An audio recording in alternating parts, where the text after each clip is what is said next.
would you like to improve your health and keep your family safe? You're listening to the Healthy Home Hacks Podcast, where we firmly believe enjoying optimal health shouldn't be a luxury. Healthy Home Authorities and husband and wife team Ron and Lisa will help you create a home environment that will level up your health. It's time to hear from the experts. Listen in on honest conversations and gain the best tips and advice. If you're ready to dive in and improve your well-being and increase your energy, you're in the right place. All right, here are your hosts, bowel biologists, authors, media darlings, vicarious vegans, and avocado aficionados, Ron and Lisa Barris.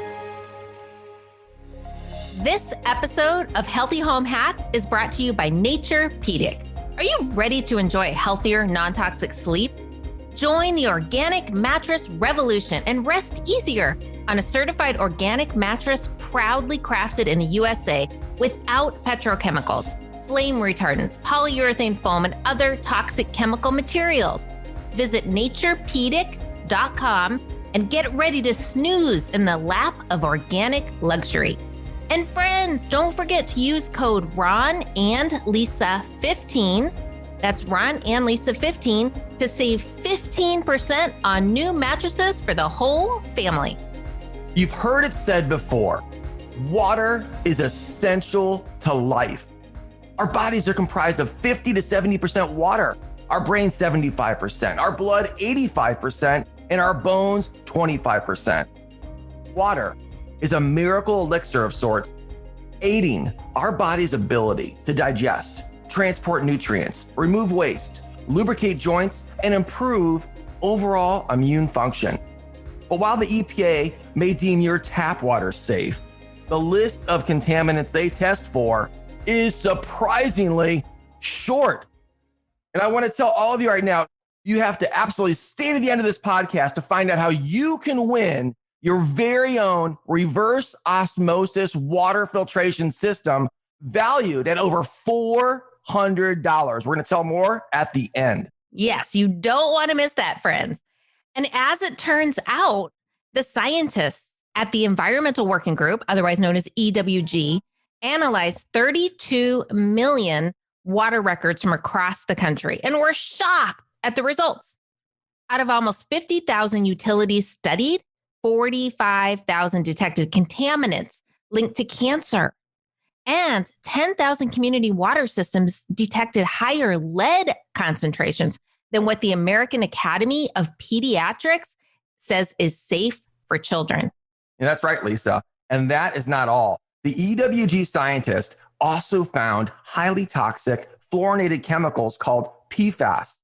Now, listeners, head back to episode 33, where we discuss the dangers of this forever chemical in detail with a senior scientist from EWG. PFAS build up in our bodies, and it never breaks down in the environment. Very small doses of PFAS have been linked to cancer, reproductive and immune system harm, and other diseases. EWG found that up to 110 million people may be drinking PFAS-tainted water. Oh, and that's probably you. Yes, and another water contaminant that many people aren't aware of is prescription medication. That's right. It makes its way back into our waterways. In fact, nearly 1 in 3 Americans have placed left or unused prescription drugs in the trash, and more than 1 in 4 have flushed leftover unused prescription drugs down the toilet. And that's according to the second annual 2019 Drug Takeback Survey. To get started, I want to talk about the most common contaminants that are found in today's tap water across the country, like heavy metals, bacteria, fluoride, chlorine and its byproducts, pharmaceuticals, pesticides, parasites. Millions of Americans are even at risk of drinking a toxic chemical that can turn male frogs into female frogs with viable eggs. Atrazine is one of the most widely used pesticides in the US. More than 70 million pounds of atrazine are dumped on American farmlands each year. It's been linked to serious health risks like cancer, shorter pregnancy, and even hormone disruption. Yes, Ron. And guys, if that's not enough, trichloroethylene, which is used in industrial solvents and is a known carcinogen, yet it's found its way into our tap water and into the tap water of over 14 million Americans. Not okay. Our guest today, Eric Kurbanov, is going to filter through the misconceptions and myths around drinking water contamination and share the best filtration methods with us today. Eric, an aspiring young entrepreneur, saw the limitations of reverse osmosis systems needing to be installed. If you've ever tried to install one, you know it's a bear. He wanted to develop an RO system that anyone could benefit from, even if you're not a handyman, which is us. So we're going to tell you about that later. Thank you, Eric. Thank you, Eric. Eric teamed up with Puricom to design and engineer the Zero Installation Purifier and established Puricom USA, which is now called RKIN. That's spelled RKIN. Stay tuned till the end, as Ron said, to learn how to win your own Zero Installation Purifier, which is a reverse Countertop Osmosis water filter system valued over $400. Welcome to the show, Eric. Thank you. Welcome, Eric. Thank you. It's great to be here. Oh, we're so happy to have you. This is a hot topic. And this is the first podcast on the Healthy Home Hacks podcast that we have talked about water filtration and all of the problems. So we're going to dive deep into these issues today. All right, Eric, let's get right into it. According to The Guardian, plastic bottle consumption in the U.S. is set to reach 500 billion bottles by end of this year, with 1 million bottles a minute currently being bought, most of which are not recycled and are polluting our landfills. It goes without saying that filtering our own water is healthy for you, saves you money, and is better for the planet. Now, Eric, I'm assuming you agree that every home needs a water filter, but aren't city municipal water companies complying with EPA standards? Yes, you're absolutely correct. Most of the time, all the municipalities do comply with the strict EPA standards. The main problem is that most of those standards are very, very outdated. And as you have discussed this in one of the previous podcasts with other guests, it's very hard for legislature to keep up.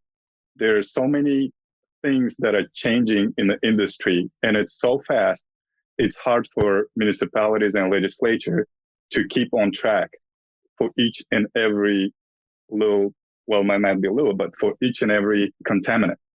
And there are so many of them.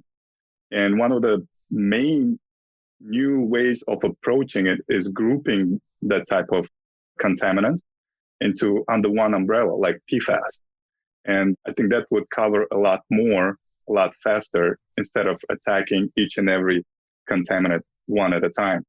That's a good point, Eric. When we had Tasha Stoiber on, an EWG scientist, she did talk about that. And even with PFAS, they only had it as a standard that they were testing, I think she said 1 year. It's not even on the list every year. And I believe perchlorate, I think that's one, the rocket fuel derivative. I think that's not on the list. Is that correct? I believe so. Does anybody know? I mean, there's a lot of chemicals that slip through the radar that just aren't being tested for. That's correct. Friends, if you ask your water company, they'll probably tell you that the water that comes into your home meets all the government safety standards. But they probably won't tell you it could contain a dose of chemicals linked to cancer, brain damage, nervous system damage, fertility problems, or hormone disruption. Eric, why don't municipalities do a better job at cleaning the water? Well, that's a great question. And the answer to this question is also very simple. Most of the water that municipalities do produce don't get consumed. They do not directly affect your health because it's not consumed. Over 90% of the water that municipalities do produce doesn't get consumed. You're not cooking with it. You're not drinking with it. There is a huge volume of water that municipalities need to make and clean that will not be used. And if, let's say, well, you know what? We want pure water coming into our pipes at the volumes that the household uses. And the cost for that type of pure water coming in through municipality is simply will not be affordable for probably 90% of the population in US, because it just doesn't make sense to purify or filter water or clean the water that's just not going to be consumed It's going to be flushed down the toilets and et cetera, et cetera. Yeah, I never realized 90% of the water you said was not even consumed. Yeah, what is that used for? I'm just bathing, dishwashing, washing clothes, flushing toilets, cleaning, and et cetera, et cetera. And it's not like they have two vats of water, one for your sink and one for your household duties. Yeah. So, and that makes sense. I mean, a lot of people, it's hard enough getting people to filter their own water at home, right? I mean, it's challenging enough. Okay. That makes sense. Filtering water or cleaning the water from those new types of contaminants that are coming up on the radar that people are concerned about, like PFAS, like lead, and some other ones that could be even naturally occurring in the water sources around the country. It's going to be very hard to do on the volumes that are required for a single household. For example, my water bill, when I'm looking at it every month, when we're paying the bill, it's 11,000 gallons. And I have a large family.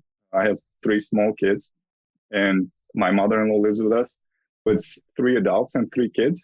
But still, 11,000 gallons, it's a lot of water. Can you imagine treating that much water?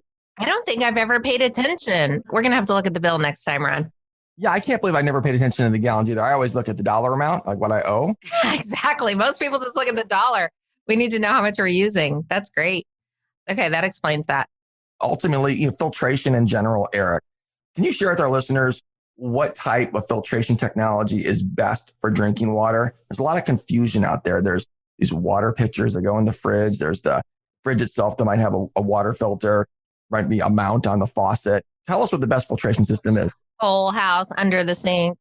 Also the types of water filtration though, right? There's so many. That's correct. Yes. In my opinion, the best way to treat water is to have a combination of different filtration methods. And nowadays, when people say reverse osmosis systems, they think about just reverse osmosis process, and they might be going out there and reading different articles saying, oh, reverse osmosis doesn't remove this and it doesn't remove that. When in reality, nowadays, I want to say probably all the reverse osmosis products out there that are meant for drinking water combine at least 2 different technologies, which is carbon pre-filtration and then reverse osmosis afterward. In my opinion, the best way to go about cleaning the drinking water is using reverse osmosis. And like I mentioned earlier, it usually always implies that there is a carbon pre-filter as well, which on its own does a great job in removing a lot of different contaminants from the water. And when you combine that with reverse osmosis, you're getting water that's far better than anything else can be achieved with any other type of technology out there. Can you explain to us, for our listeners, the reverse osmosis system? So what exactly is that? Is it going through a series of membranes? What is that process in a very basic level for our listeners? Certainly. Reverse osmosis contains at least 2 or 3 different filtration methods within one unit. And what they are is you have a sediment filter, which is usually 5 or 10 micron, takes out all the larger particulars from the water, like sand or rust or anything else that's larger size. Then you usually almost always have a carbon filter. And the reason for having carbon filter on the reverse osmosis system, one is to take out those items that are not filtered out by reverse osmosis. And 2 is to protect it against chlorine that's in all the municipal supply in the United States.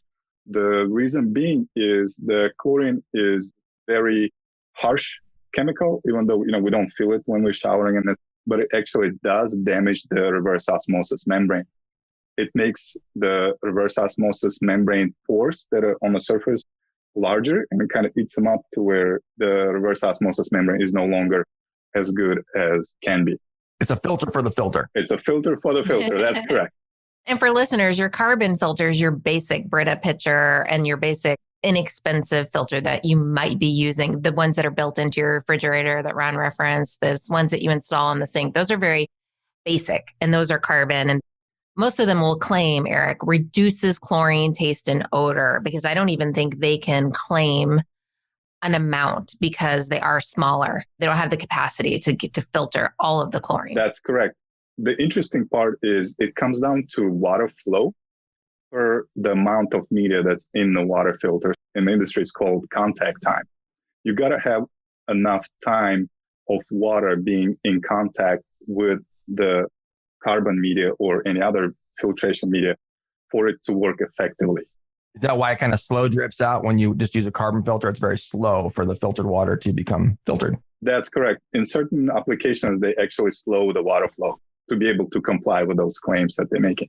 For the reverse osmosis, we have the pre-filter, we have the carbon filter, and then we have the membranes that make up the reverse osmosis itself, right? Which is how many membranes usually?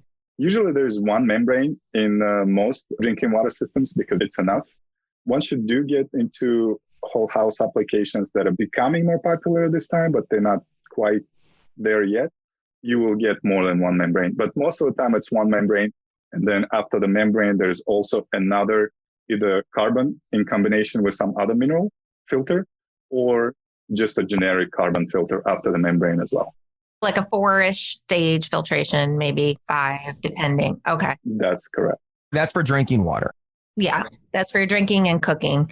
One of the questions that we get asked all the time is, oh, reverse osmosis isn't good for the planet because it uses so much water. It wastes a lot of water. What do you say to that? That is true. Comparing to any other filtration method out there, with reverse osmosis, you do get some what is called wastewater or concentrate water. It can be reused. It's very easy with our Countertop system where you can use it to water your plants or even rinse dishes. But then, it comes down to convenience. Do you really want to do that and go through all of that? Some people do. Some people are committed. At the same time, when you look at the alternatives, what else is out there that's going to give you that type of quality water? I mean, we're talking about 90 to 98% pure water. It's hard to achieve. There's nothing out there. One example might be, let's say, distillation. Yeah, vapor distillation. Yeah. That's what we found too is the next best. Right.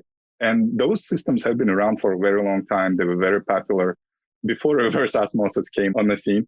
But when you calculate the cost of distillation or distill 1 gallon of water versus reverse osmosis, it's negligible. The amount of water that can be wasted with reverse osmosis, and you calculate what you're paying for it per gallon, getting it from municipality. I don't have a reference to it. It just doesn't make sense. It doesn't make sense. Anything else out there, when you calculate all the cost, is going to be 100 to 1, 200 to 1. You're going to be paying a lot more for the distillation. Can you explain the concept of distillation to our audience and readers too? So basically, original water source is in a chamber and you heat it more or less, right? And then you're trying to take the water vapors and put it into another chamber and you're trying to leave back the other. You're boiling it like in the old days when they boiled water to, right? It's just like kind of boiling it and then taking a. That's correct. Yes. If you imagine an electrical kettle that you use to prepare your teas or coffee or etc., when it's boiling, the vapor is produced and you're collecting that vapor. That's what essentially you're drinking. Imagine how much energy it takes to boil out. Just to get that vapor. Yes, 1 gallon of water. And then once you calculate that in, after that, you have to think about the maintenance. With the distillation, it would need to be cleaned out every so often. And in some cases, it takes 1 hour, 2 hours just to get half a gallon of water out of the distiller. All that heat that's produced in the house, then your house would need to be cooled during summer. And then now you're using the AC to just counteract that heat that's been produced to distill water. When you calculate all those things in, the convenience, the cost, the maintenance, reverse osmosis just makes sense by far. And the reverse osmosis includes carbon, back for the listeners. Then the carbon-based filters are the simple ones, the low-price units, which do an okay job. They just don't get everything. And then the vapor distilled is just not really feasible. Correct. Those are really the three major areas. Then you have the UV, but the UV tends to be used more in whole house filtration. That's correct. UV is a very interesting animal there. In my opinion, on municipal supply, you don't really need UV. And the reason being is that the water is already heavily chlorinated. So what is UV doing? What's the main purpose of the UV? The main purpose of the UV is to kill living organisms like bacteria that might be in the water, and also like destroy viruses, if any. But with that in mind, the chlorine already does that. Everything is already dead by the time it gets to you. So yeah, that's right. Yeah. Eric, what you do is you take the chlorinated water and you put it through the RO system and it takes out the chlorine and its byproducts. Right. It's Yeah. got things like fluoride, which we haven't even talked about, Right. which is one in the water. Fluoride is the only drug added to our water supply, which, and I'm sure you are well aware of this, is that there's no benefit of actually ingesting fluoride. Fluoride on your teeth, that's a whole nother story, whether you choose to use fluoride toothpaste or not, because you can still swallow it. But there's no benefit to actually ingesting fluoride. And that's the great part about reverse osmosis is it does filter out the fluoride. And that's one of the main reasons and the chlorine disinfection byproducts, right? What you said, Ron, trihalomethanes and all of these harmful chemicals that are formed in the disinfection process that a lot of people don't think about. Even when you are using your little inexpensive over-the-counter pitcher, you might be getting out some of the chlorine, but you're not getting out those other chemicals that are byproducts that are more harmful and, quite frankly, cancer-causing. That's correct. And many years ago, when I just got into the water treatment industry, I have heard this story, but I do not recall where I heard it or read it from. I don't know, it might be stepping on conspiracy theory area. But from what I read is that fluoride, it's a toxic chemical. If it's a byproduct from what else you're manufacturing. The phosphate, fertilizer right? industry. Fertilizer, Yes, phosphate. yes. So you guys heard that story. So that's a byproduct of the phosphate industry. And they cannot discard it. Then they were looking for ways to get rid of it. You cannot legally bury it. You cannot take it out there and throw it in the ocean somewhere. It's illegal because it's a hazardous waste. Waste. They found an outlet, but there's also quite a few people.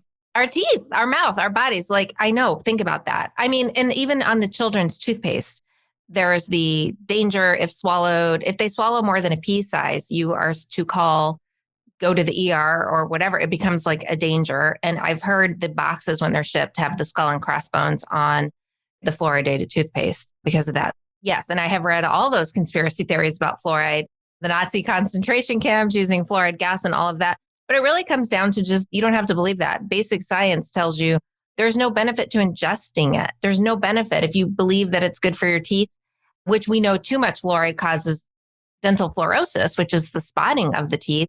And also there's been studies linking fluoride to bone cancer in boys. I believe there's big studies on that. And they showed there's studies where they show countries that eliminated fluoride from the drinking water, no increase in cavities whatsoever. At the minimum, if you want it, get your toothpaste, put it in your toothpaste. That's your choice. But why would you drink it? The science doesn't add up. And the EPA over the years lowered the amount of allowable fluoride. They've been lowering it because they're finding out there are health problems associated with it. Good point. Yeah, the whole fluoride thing. We could do a whole show on that, right? But Eric, we often get asked, what is the difference between a whole house water filter and a water softener? Do you need both? And can you explain? Yes, certainly. It's a very good question. And it's also can be a little bit confusing to a lot of people when they just start doing the research. The way to look at it is what is the purpose of a water filter and what is the purpose of a water softener or a descaler. The main reason to have a water filter is to filter out certain things out of the water that you don't want. And the water softener, what does that do? That takes care of negative effects of hardness in the water. If you guys in California, there's very hard water there in most of the municipalities and most of homes. The hardness or calcium and magnesium in a certain form basically just builds up on the pipes and in appliances and on shower heads and anything else that touches water. The hardness is treated with a water softener. Anything else that you want out of your water is treated by a water filter. Those are two main differences. Some people would prefer to have just a water filter. They don't mind the hardness building up maybe inside appliances, which don't last long nowadays anyways, some people might say. Right. I would agree with that. Yes. And they don't want to deal with the water softener. So that's one area. And the second area, some people might not want the hardness building up in their appliances and pipes and et cetera, because eventually, depending how hard the water is, there have been cases to where the water pressure would keep dropping because the hardness is building up inside the pipes and the pipe itself gets smaller and smaller. And the pipes can burst, right? Would that cause the pipes to burst?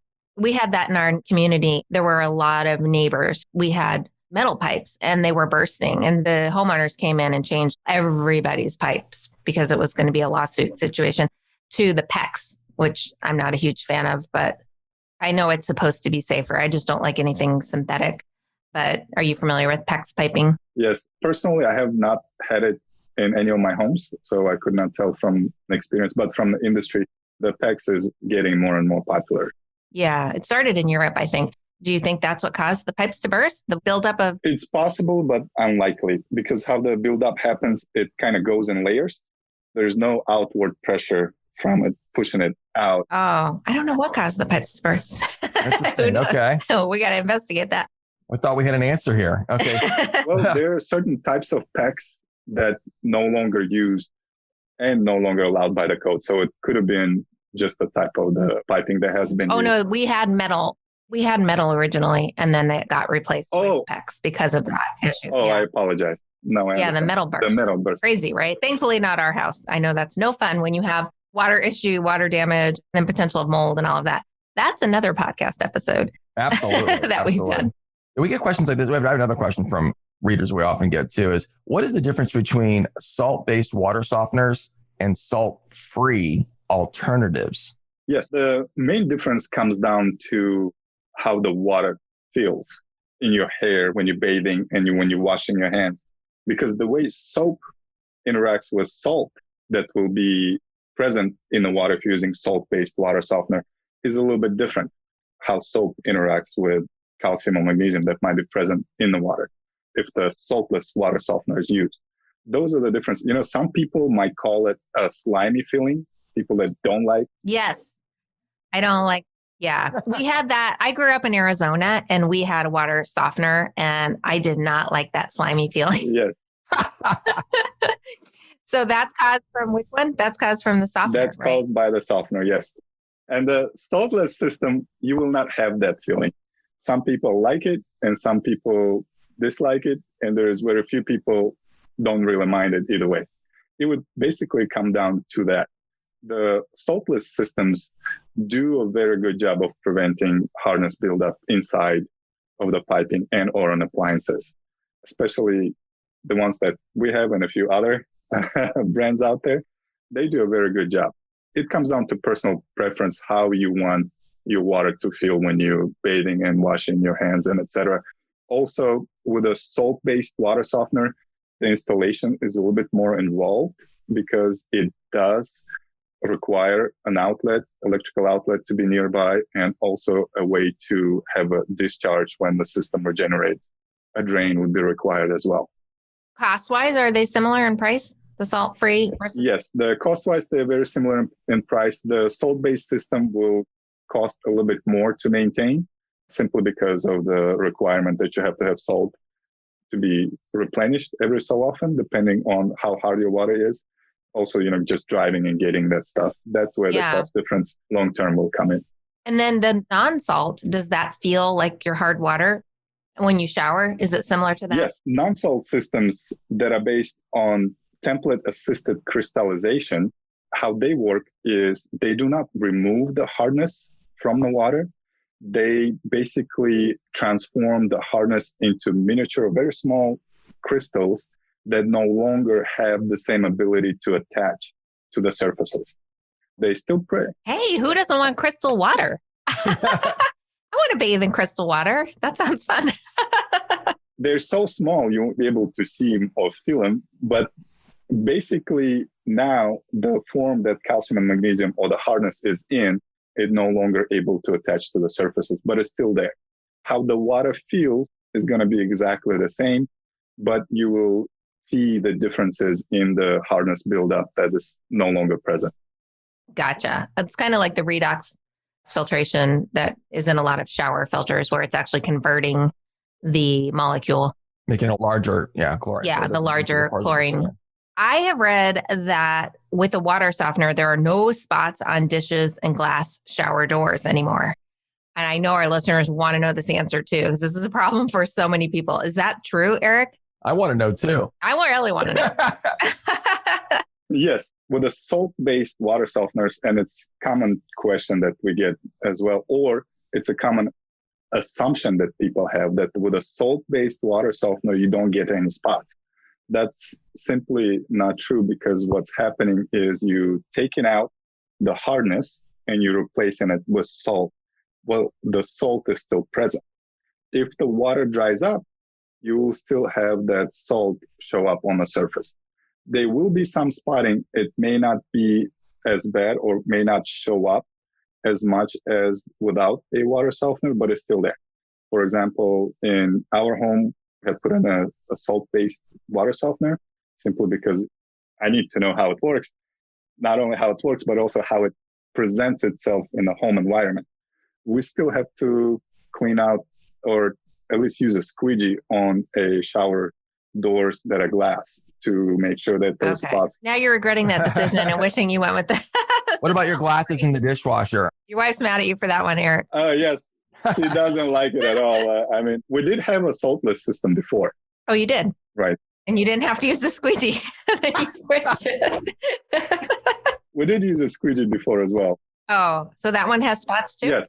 Either way you look at it, unless you physically remove the hardness or any other total dissolved solid out of the water, there will be spots. But the salt-free water softener, I would think that wouldn't have spots, right? Well, the spots come from the minerals in the water, and the hardness or calcium and magnesium is still present in the water. When the water dries up, just like with salt, you'll have those minerals show up. I thought you have a salt-free alternative to the water softener. Yes, that's correct. Oh, that's not taking out the minerals, so the minerals still right. That's there. The one that changes the crystal structure of the hardness to where they no longer stick to the surfaces. Oh, it's just a hardness issue, correct. But it's keeping the minerals in there. Oh, I see. Right. Okay. You just got to clean your showers, guys. There's no way around it. There's no way around I it. was trying. I was trying to find a way. Looking for a quick fix. Now I'm going to buy a new squeegee. Yes. I'm going to get a squeegee. We'll put links to squeegees in the notes.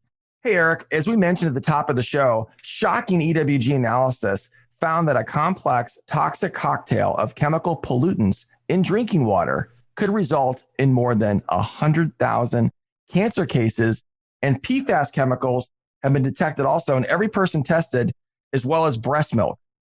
Eric, what can our listeners do right now to treat PFAS, or what we call forever chemicals?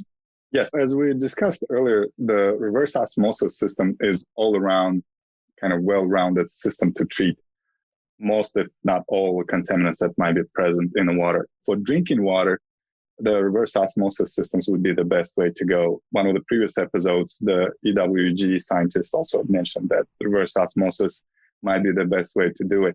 Now, for the whole house application, we do have a system that's based on the carbon technology, but it's a next step up from that, that's also able to take out and has been tested by a third party and certified for that PFAS and also lead filtration. Okay. Correct, for the whole house. There are new systems out there now that are able to take out those items from the water. That's great. What's the name of that filtration? Yes, so we call it OP1L system. I'll put a link to that in the show notes, OP1L. Okay, so that's great. If I get a whole house system, do I still need a reverse osmosis for the drinking water? That's also a very good question, and it comes up quite a bit with conversations with customers. The drinking water, I would assume that most people would want the best that they can get for drinking water. And that's usually delivered and able to be obtained by a reverse osmosis system. Whole house systems, once again, just like similar to the municipalities, because the requirement is to filter all the water coming into the house, it's a little bit harder to deliver the same quality water as reverse osmosis can. For example, the carbon filters or the OP1L system will give you a lot better filtration than most simple carbon filters will do, but it's not going to be as good as reverse osmosis. Now, right. If you are the type of person that is okay with having just a Brita filter quality water or like a fridge filter quality water, then whole house system will give you just as good water in that regard. But if you want absolutely the best for drinking water, then the only way to get there is through reverse osmosis system. Yeah. That's so A great. combination of both. You want a whole house and an RO system for your kitchen or whatever. Yeah. And so we're talking about a point of use, which is something that's under the sink, which is a reverse osmosis, or in this case, a countertop. And then we have point of entry, which is the whole house. And can you explain to our listeners, okay, I'm living in an apartment, or I'm in a condo, or I have attached walls, or I have a single story home or a single family home. Who can use the whole house filtration and who can't? Yes, whole house filtration will require modifications to the plumbing, meaning that the pipes would need to be cut and the system will need to be plumbed in somewhere where the water comes in into the home or a condo. In some cases, it may not be possible at all to install a whole house system, and condos probably are a lot more likely to be in that category. If you're living in single house, in a single family home, then 99% of the time, there is a way to install a whole house system because you have a main line coming in, you have a shut-off valve there somewhere that you can pipe into. If you're in an area where it gets freezing temperatures, then the whole house system would need to be installed somewhere where it doesn't freeze, simply because when the water freezes, it expands, and when it expands, all the pipes break and et cetera, et cetera. The requirements are you got to be able to get to a main line that's coming into the house so you can catch all the water. Some people ask, is it where my hot water heater is? Maybe, but maybe not. Simply because if you hook it up to the pipe that's going into the hot water heater, it's only going to be the hot water that's going to be filtered. Yeah, we discovered that recently. Our entry point is bizarre. It's in a strange place in the garage, actually, I think. It's just in a weird spot. Okay, so what about an apartment? They can't put in. Usually there's no way to, because there's only one line coming in into the whole building. Right. Like you mentioned, you would need to filter the whole building with the whole house system. And what Ron and I recommend, if you are in a situation like that where you can't do a whole house water filtration, or maybe it's just not in your budget right now, getting this reverse osmosis countertop filter, which, by the way, I can't rave about enough. Ron and I have been using it. I wrote an article, and if you want to, I'll put a link to it in the show notes. It's on Yahoo Finance. And I break down how much we saved by switching. We were buying bottled water, like a lot of you guys listening, spending boatloads of money. We were buying, quality water from Trader Joe's, and we were just copious amounts. We switched to this zero installation reverse osmosis purifier, which sits on our counter. It's actually very stylish. I know a lot of people go, I don't want anything else on my counter, but you have to look at them. They're very pretty. They come in black and silver or white and silver. It's small. I mean, we have it tucked in a corner. You can barely see it. And we saved, I think it was $1,800 the first year, and then it was $1,400 the second year. Anyway, break down the cost in this article. I'll put the link to this in the show notes. And it's pretty mind-boggling, you guys. That's a lot of money to save every year. And with each year that goes on, you've paid off your filter and now you're just in the savings mode. I highly recommend checking that out. I think it's just a great thing to do for yourself. If you are in a small place where you can't put the whole house in, you get the countertop filter and a shower filter. You can get the shower filters individually for each of your showers. That way you've filtered your cooking and your bathing and your drinking water. So just a little tidbit there. And you alluded to the fact of what our preference is, but I wanted to ask Eric, getting to reverse osmosis, do you recommend an undersink or a countertop reverse osmosis system, Eric? Yes, that's another very good question. For me personally, if you're renting, there is no other way but to go with a countertop, most likely because usually the landlord would not allow any kind of, modification to your plumbing. However, own your own home and you can do modification to the plumbing or install anything that you want, then this question comes up a lot.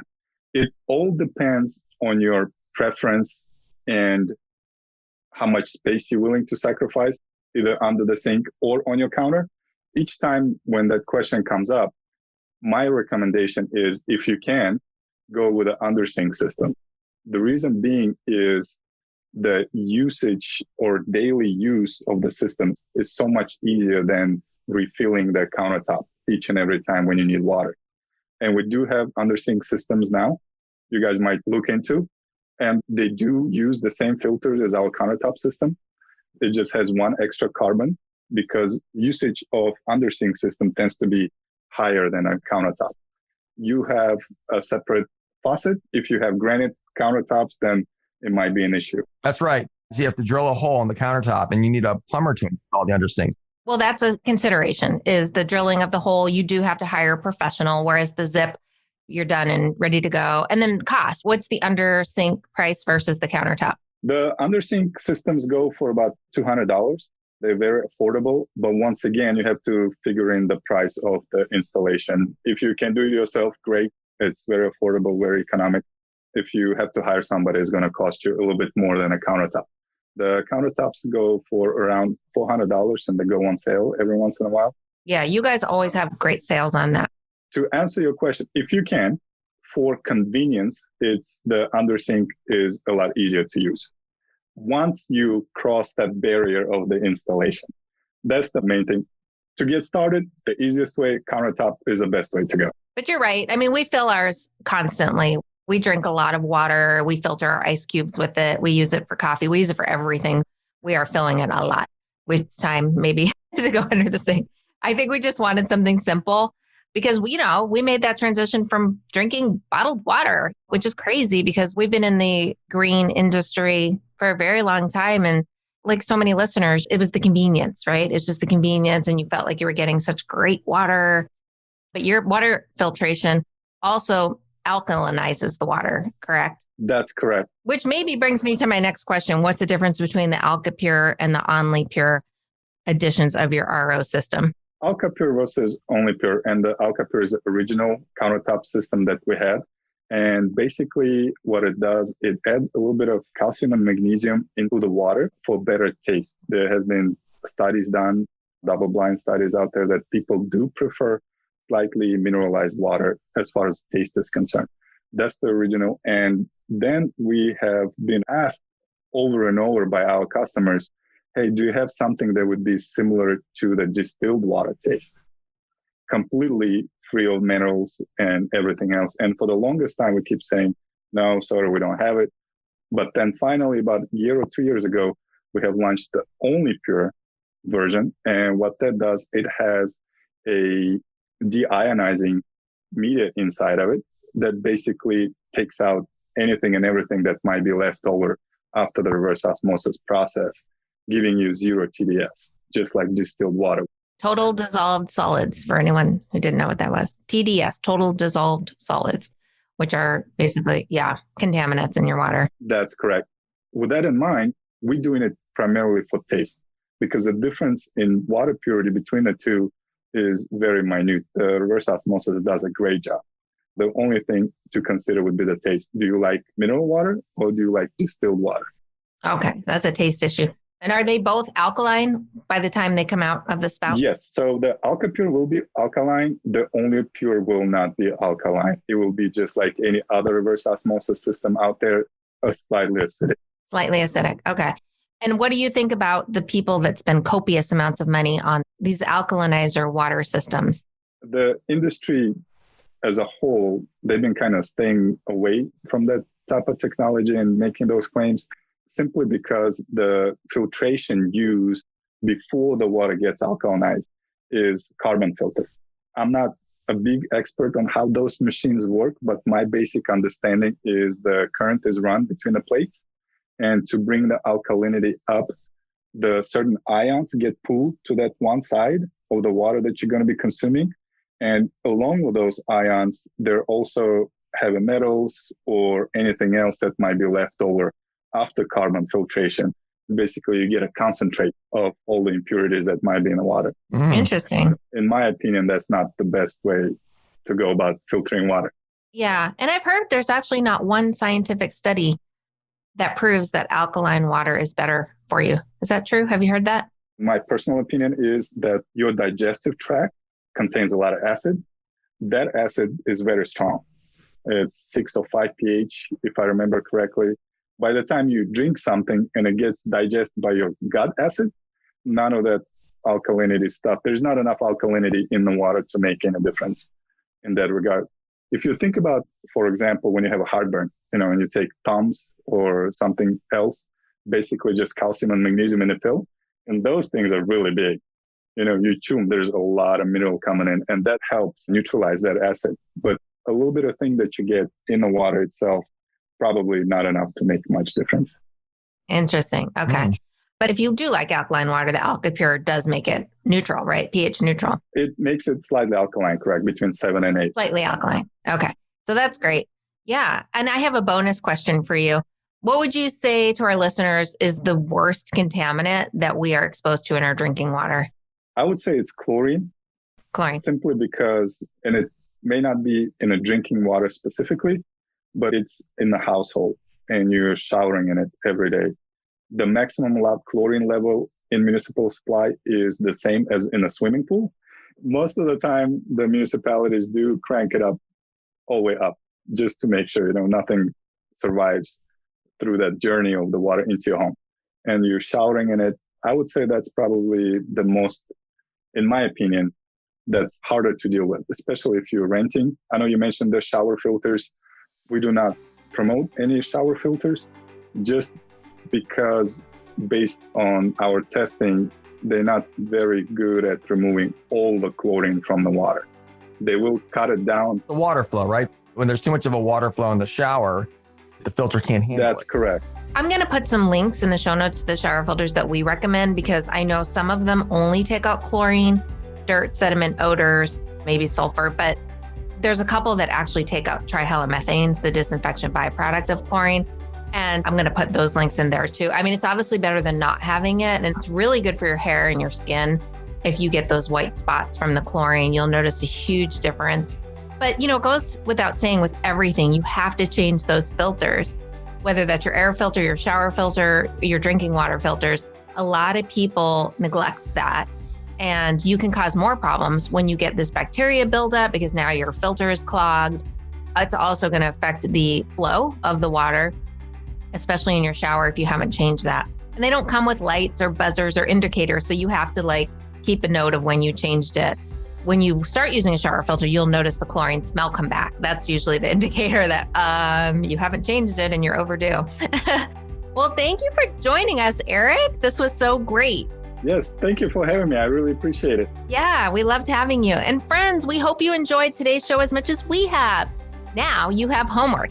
Head to RKIN, that's RKIN.com now to shop for the perfect water filtration system for your home. Yes. And for all the show notes and links, head to ronalisa.com/podcast. And for a chance to win your own Countertop reverse osmosis system from RKIN, valued at over $400, visit ronalisa.com and be sure to sign up for our newsletter. Until next time, have a great week. Bye, everyone. Take care. Thank you, Eric. Bye-bye. Thank you. Bye. This episode of the Healthy Home Hacks podcast has ended, but be sure to subscribe for more healthy living strategies and tactics to help you create the healthy home you've always dreamed of. And don't forget to rate and review so we can continue to bring you the best content. See you on the next episode.